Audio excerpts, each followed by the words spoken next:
মা হওয়ার কথা ভাবছেন, সঙ্গমের কিছু নির্দিষ্ট সময় মা হওয়ার জন্য উপযুক্ত। পরিবারে নতুন অতিথি আনতে হলে অবশ্যই মেনে চলা উচিত কয়েকটি নিয়ম। জেনে নিন সঙ্গমের কোন সময় মা হওয়ার জন্য সঠিক এবং উপযুক্ত। সম্পূর্ণ ভিডিওটি না টেনে দেখার অনুরোধ জানাচ্ছি এবং কডসেল বাংলাদেশ এর সকল টিপস এন্ড অ্যাডভাইস ভিডিওগুলো দেখুন এবং শেয়ার করে সবাইকে জানার সুযোগ করে দিন। পরামর্শ পেতে কডসেল বাংলাদেশ ইউটিউব চ্যানেলটি সাবস্ক্রাইব করুন। বিয়ের পর মা হওয়ার সিদ্ধান্ত খুবই গুরুত্বপূর্ণ একটি সিদ্ধান্ত। পরিবারের নতুন অতিথিকে আনতে সঠিক পরিকল্পনা করতে করতে অনেক সময় দেরি হয়ে যায়, ফলে বাড়তে থাকে মানসিক চাপ। তবে শুধু পরিকল্পনা, অনেক ক্ষেত্রে কিছু ভুলের মাশুলও গুনতে হয় মানুষকে। তাই অন্তঃসত্ত্বা হওয়ার ক্ষেত্রে অবশ্যই মেনে চলুন এই নিয়মগুলি। কোন সময়ে সঙ্গমে লিপ্ত হলে মা হওয়ার সম্ভাবনা বেশি? যৌনমিলনের সঠিক সময় মা হওয়ার ক্ষেত্রে অত্যন্ত গুরুত্বপূর্ণ।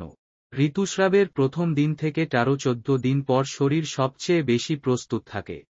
সুতরাং ঋতুস্রাবের ডোজ থেকে 15 দিনের মধ্যে যদি চেষ্টা করলে সুফল পাওয়ার সম্ভাবনা বেশি থাকে।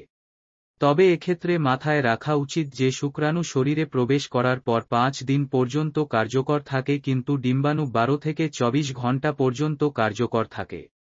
তাই 12 থেকে 14 দিনের জন্য অপেক্ষা না করে তার কিছু দিন আগে থেকেই সঙ্গমের চেষ্টা করা ভালো। কিভাবে সঙ্গমে লিপ্ত হওয়া উচিত?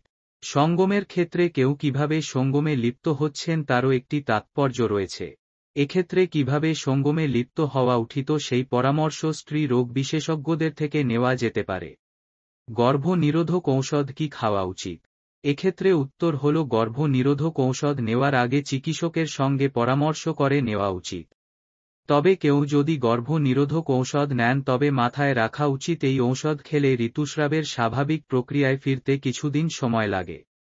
তাই মা হওয়ার পরিকল্পনা থাকলে আগে এই ঔষধ খাওয়া বন্ধ করতে হবে। ধূমপান করলে কি কোনো ক্ষতি হয়? বৈজ্ঞানিক তথ্য অনুসারে তামাক সন্তানধারণের সম্ভাবনা কমিয়ে দিতে পারে। তাই যত শীঘ্র সম্ভব ধূমপানের অভ্যাস ত্যাগ করা উচিত। এতে মা বাবা সন্তান 3 জনই সুস্থ থাকবেন। অতিরিক্ত ওজন কি ক্ষতিকারক? ওজন নিয়ন্ত্রণ রাখা খুবই জরুরি, কারণ শরীরে মেদ জমে থাকলে অনেক রকম সমস্যার সৃষ্টি হতে পারে। ফলে সঠিক ডায়েট ও শরীরচর্চা খুবই গুরুত্বপূর্ণ। অতিরিক্ত ওজনের গর্ভপাতের আশঙ্কাও বেড়ে যায়।